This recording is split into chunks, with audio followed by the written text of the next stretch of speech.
আসসালামু আলাইকুম। একটি ব্যতিক্রম কাজ নিয়ে আসলাম। এটি হচ্ছে Samsung A10s এ ধরনের ফোনগুলোতেও কিন্তু সিপিইউ ইস্যু আছে। এটি একটু পুরনো ফোন।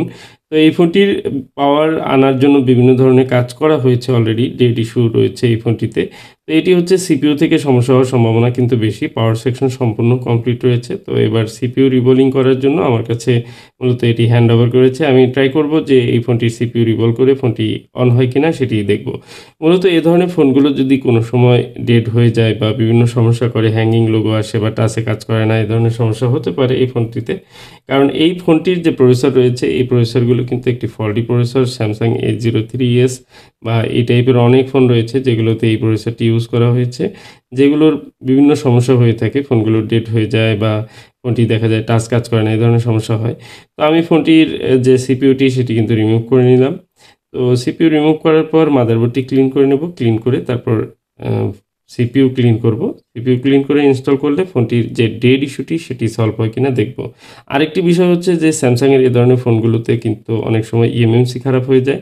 কারণ eMMC গুলো অনেক পুরনো হয়ে যাচ্ছে এবং কি এই ফোনগুলো লম্বা সময় কিন্তু ভালোই সার্ভিস দিয়েছে। তো একসময় গিয়ে eMMC যখন হেলথ খারাপ হয়ে যায় বা eMMC-র লাইফ টাইম শেষ হয়ে যায় তখন কিন্তু দেখা যায় এই ফোনগুলো কিন্তু ডেড হতে পারে। আর এই ফোনগুলো আমরা দেখা যায় যে ডেড হয়ে গেলে তখন পোর্ট চেক করি, কম্পিউটার পোর্ট চেক করলে অনেক সময় এমটিকে পোর্ট করে। তো এমটিকে পোর্ট করলে অনেক সময় কিন্তু মনে হয় যে eMMC খারাপ হয়েছে কিনা। তো অনেক সময় এই ফোনগুলো eMMC খারাপ হয় না। সাধারণত সিপিইউ রিবল করলেই কিন্তু ফোনটি অন হয়ে যায়।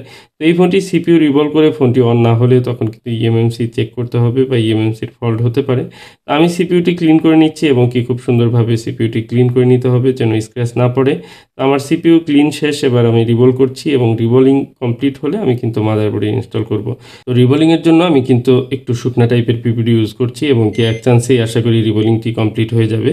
তো রিবোলিং এর সময় আমরা সাধারণত দেখা যায় যে রিবোলিং পিপিটি যেটি ইউজ করি 199 ডিগ্রির যে পিপিটি গুলো রয়েছে সেগুলো ইউজ করি। সাধারণত এই পিপিটি গুলো সুন্দরভাবে রিভলভ হয়ে যায় এবং কি রিভলভ করার পর এই ফোনটি কিন্তু খুব লম্বা সময় ভালো চলে।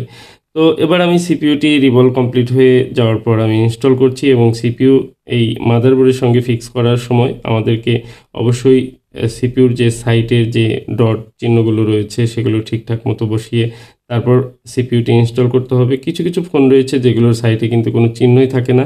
আর মাদারবোর্ডে এই চিহ্নগুলো না থাকার কারণে সিপিইউ কিন্তু একটু ডিসপ্লেস হয়ে যায়। ডিসপ্লেস করে বসালে অনেক সময় দেখা যায় যে ফোনগুলো কিন্তু অন হয় না বা সিপিইউ কিন্তু বলগুলো ঠিকঠাক মতো বসে না।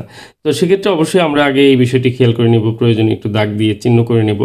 তো যা হোক আমি সিপিইউ রিভলভ করে ইনস্টল করেছি এবং একটু ঠান্ডা করে নিচ্ছি। ঠান্ডা করার পর আমি কিন্তু চার্জার লাগিয়ে দেখব যে ফোনটি আসে কিনা বা অন হয় কিনা। আমি এবার চার্জার কানেক্ট করে নিচ্ছি। চার্জার কানেক্ট করার পর দেখুন এখানে লোগো কিন্তু আসছে। লোগো আসছে, এবার একটু চার্জ কম রয়েছে যে কারণে ব্যাটারি চার্জ দিয়ে নিলাম। বেশ কিছুক্ষণ চার্জ হওয়ার পর আমি ফোনটি অন করলাম এবং অন করার পর সম্পূর্ণ অন হয়েছে ফোনটি এবং টাচ ঠিকঠাক মতো কাজ করছে। আশা করি ফোনটি এখন সম্পূর্ণ ভালো চলবে। তো Samsung এর এ ধরনের A10s ফোন ছাড়াও কিন্তু অন্যান্য মডেল ফোনগুলো রয়েছে যেগুলোতে সিপিইউ ইস্যু হয়। এ ধরনের সিপিইউ যেসব ফোনে ইউজ করা হয়েছে সেসব ফোনগুলোতে কিন্তু ডেড ইস্যু এই সিপিইউ থেকে আসতে পারে।